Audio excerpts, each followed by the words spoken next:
Well, we went, when I got out of the Navy, we went back to Nebraska, and I decided I want to put in a Goodyear store in this town where,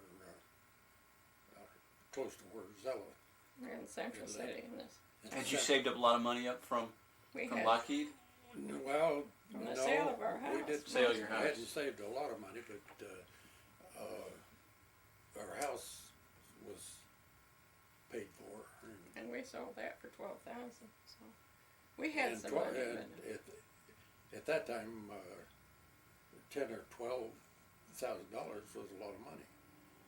A real lot of money. So. Did your house appreciate so much just because of the location? It was growing area? It was just a time when everything was inflated. It was terrible. It wasn't worth what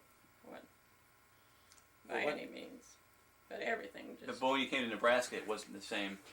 Your money would go a lot farther here, right? Because otherwise, you'd have to. Your new house would have cost you $12,000.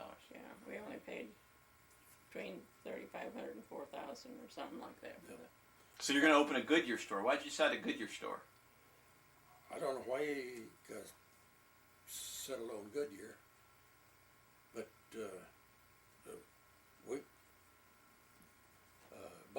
made a down payment on this house. Our folks gave us the money to make the down payment on it. We had the money, but in the bank in Tahunga, but I don't know what happened or why we did, but they made the down payment on this house, and I took an option on the store there, store building.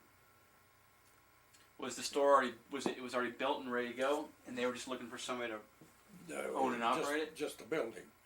Oh, it's just a building. You're going to put a Goodyear franchise in. Yeah, and so then I wrote to Goodyear. Well, I wrote to Goodyear before, but I hadn't heard from it. And when we got back, I heard from them, and they, after we had sold the house, and was packed up ready to go, got a letter from Goodyear saying that they, because of the scarcity of materials and stuff on the account of the war, they couldn't start a new store because it wouldn't be fair to the established stores when they couldn't supply them. So we moved on back anyway, and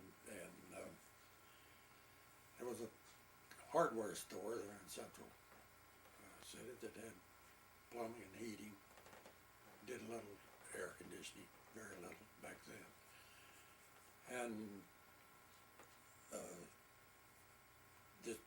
the owner had his cousin working for him, and he handled the plumbing and the air conditioning all by himself. Heating. Pardon? Heating. Yeah. And this guy wanted to sell that part of it and get rid of it. So, but he wanted his cousin to be in on it, but he didn't have the money to buy it. So he said, "Well, why don't you come and work for me for a short while, month or whatever, and see whether or not you would care about buying into it." So I did, and it looked promising, and I decided we would do it. And he was to sell what was in there at the price that he paid for it. Said he didn't want any profit on it at all. It was just, and some of the stuff he had in there a long time and had raised in price quite a bit. And I guess he got to thinking about that later, so he had the when something came in, especially large like plumbing fixtures or something like that, they used a code to put the price that he paid for it, which was brick house. 1, 2, 3, 4.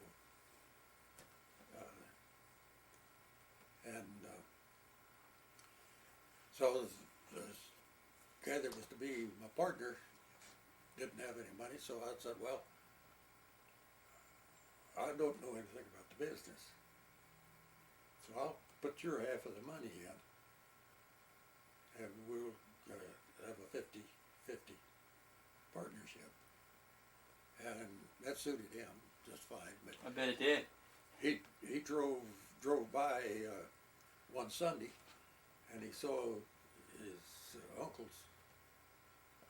or his cousin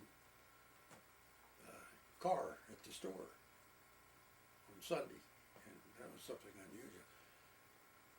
So he went in, and Carl was in there changing the price price on the merchandise, and that ticked Neil off quite a bit. But it worked out pretty good. They bought it and worked it for about 7 years. Mm-hmm. Were you guys profitable? Yes, Yes, it was. very much so. Yes. It was. How'd you keep track of when you buy something, how'd you keep track of like the general ledger? How'd you keep track of the accounting? How'd you keep track of? They hired someone to do just all that. So Well, for the first year, he would take care of what bookwork we had 1 month, and I'd take care of the next month. And But they soon hired somebody. so, come to find out, well, we talked to a lawyer, of course, when we drew up the partnership, and he said, well, I tell you, the smart thing to do is go down to the bank and borrow some money. Said the interest that you would have, just leave it in the bank if you don't need it. But you could establish a credit. line of credit. So we did that, and the first 6 months, I think, we paid that back, and at the end of the year, when we got to figuring up for income tax, we had to go borrow money to pay the income tax because we didn't take hardly any money out of the business. So put it all back in for merchandise and equipment, and we didn't think we was going to have to pay taxes on. Because you didn't take the money out. No, we didn't take any That's money right. out. But it was still there as profit, and so the government wanted their. Yep. So then I didn't like the bookkeeping end of it, and Neil didn't care much about it either. So we hired a fellow to handle our bookwork. That was 7 years. You bought. How much did you buy? How much did you buy that hardware store for? The How much was your? I don't know what I don't know what the initial amount. He put in his, and he put in the equal amount for Neil, but I. And then you guys sold 50-50 when you and He Neil sold No, it sold out to Neil. It sold out to Neil, He sold his house. and